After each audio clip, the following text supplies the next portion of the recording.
photographers? Let's say you want to earn a living as a photographer. What's the most important skill you need to learn? It's not canoeing. But it is a good time to have a more reflective conversation with you. By conversation, I mean monologue. In June 2020, it is my good fortune to be able to get out on the Humber while maintaining social distancing and following Ontario's COVID-19 protocols. So a few weeks ago, I received a note from a viewer in Croatia who wants to earn a living as a photographer, but hasn't been successful, despite the high-quality photos they sent me as samples. The viewer asked me some very technical questions about cameras. Well, admittedly, I know nothing about this person. What I do know is that buying a new camera, even one with all the latest features, is probably not going to solve their problem. What will solve it is developing a few very strategic skills, some of which have nothing to do with camera gear or clicking a shutter. So I'm pretty certain my reply was a little disappointing, because I didn't recommend a new camera or a new technique. And I don't know which camera or lenses the viewer owns, but I'm certain that they're fine, and I'm certain that equipment is not the thing that's holding this photographer, or potentially you, from financial success. Now, this is my opinion, so you can take it with a grain of salt. I know too little to judge this person's specific situation or yours. And I'm certain that while we can all learn and grow, from a technical point of view, the photographs are not usually the problem.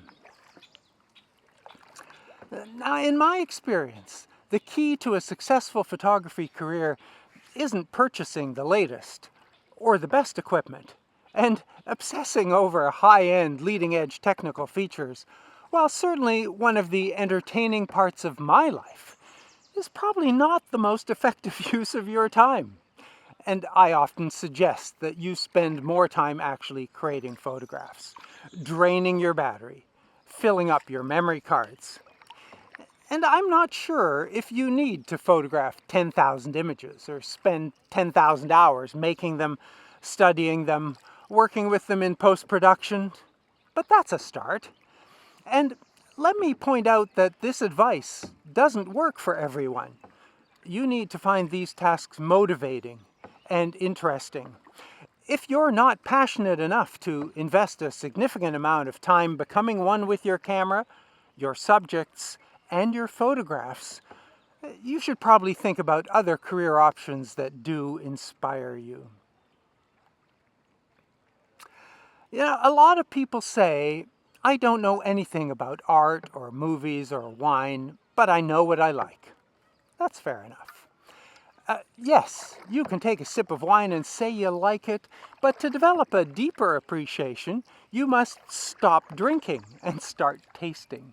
You need to understand all the aspects of this wine, the stories of the vineyard owners, the terroir, its grapes, its color, its smells, its taste, but most importantly, the thoughts, the memories, the previous experiences that it conjures up. And now you're starting to understand the reasons why you like it and which of those characteristics may lead you to other wines. And to remember that wine, like many things, is very subjective. What's best for you may not be best for me. I often wonder what drives us to select a best. In my judgment, all experiences, good or bad, can be worthwhile. So, spend some time looking at photographs, at all kinds of art, and choose what appeals to you, what brings you pleasure, or excitement, or reflection, or any of the other feelings that connect you with the images. Then you can start to understand what it is you like, and what it is that it takes to create an image that's interesting or meaningful to you. Look beyond your initial superficial appreciation and understand how an image affects you.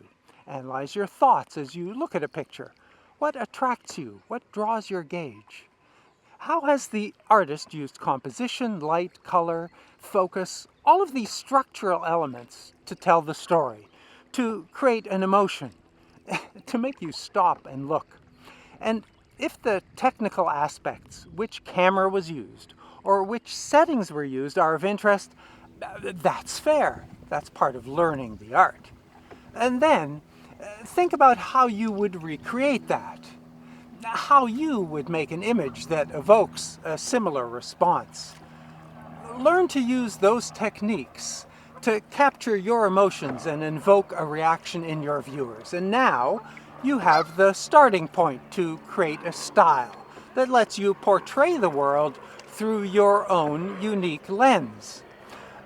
All this, however, is just an aside, though a fairly long one. I have yet to address the real question that inspired this video, and here it is. While an emotional understanding of the art of images is important, it's not the magic key to a successful photography career. Simply put, that key is sales, often called marketing these days. In order to sell photos, you must understand what clients want. Convince them that you understand and appreciate their needs, and make them believe that you, your style, and your approach can deliver what they want. They need to be convinced that your images can capture the emotions they want to enjoy in the memories of a person or an event. That takes confidence, empathy, and some chutzpah, particularly when you're starting out and you don't have a body of work and satisfied clients behind you yet. Now, although my father was a salesman, I can tell you from my personal experience, it is not an easy skill to learn. Yes, I've been able to learn photography, but I have not been successful at learning sales.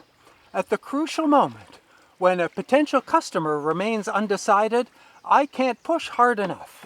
And I don't know if that's innate or can be learned. It's not that I haven't studied the techniques and talked with friends who are successful at sales, but after the pitch and the conversation, if the customer isn't compelled to act, I can't close the deal.